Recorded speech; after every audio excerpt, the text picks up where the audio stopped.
The story of Hosea is a profound and heart-wrenching tale of love, faithfulness, and betrayal, set against the backdrop of Israel's spiritual decline. In ancient Israel, during a time when the people were turning away from God and worshipping idols, there lived a prophet named Hosea. Hosea was a man of God, devoted to spreading God's messages of righteousness and justice. But his life would soon become a living illustration of the very message he preached. One day, God spoke to Hosea, calling him to a difficult and painful task. He commanded Hosea to marry a woman named Gomer. She was not a faithful woman; in fact, Gomer was known to be promiscuous. This was not a typical marriage, but rather, it would serve as a powerful symbol of the relationship between God and the nation of Israel. Hosea, though shocked and perhaps deeply pained by this call, obeyed God and married Gomer. They had 3 children, each of whose names carried a significant meaning, reflecting the state of Israel's relationship with God.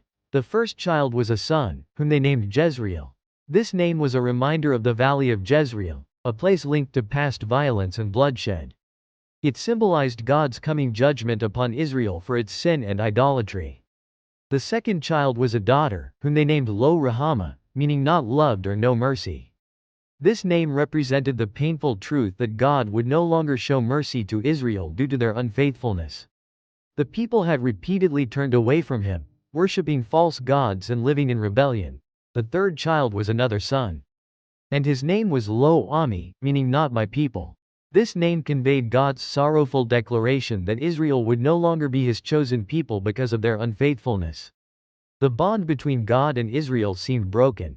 Despite these grim symbols of judgment, Hosea's story didn't end in despair. Through Hosea's marriage and family, God was showing Israel what they had done to him. Just as Gomer had been unfaithful to Hosea, Israel had been unfaithful to God by worshipping idols and forsaking the covenant. However, God's love for Israel was not extinguished. Even though he would have to bring judgment upon the nation, God still longed for their return. Hosea, deeply in love with Gomer despite her infidelity, was called by God to pursue her and bring her back. Gomer had left Hosea. He found her in a state of degradation, sold as a slave, and bought her back for a price. This act of redemption was more than just a personal story. It was a reflection of God's deep love for Israel.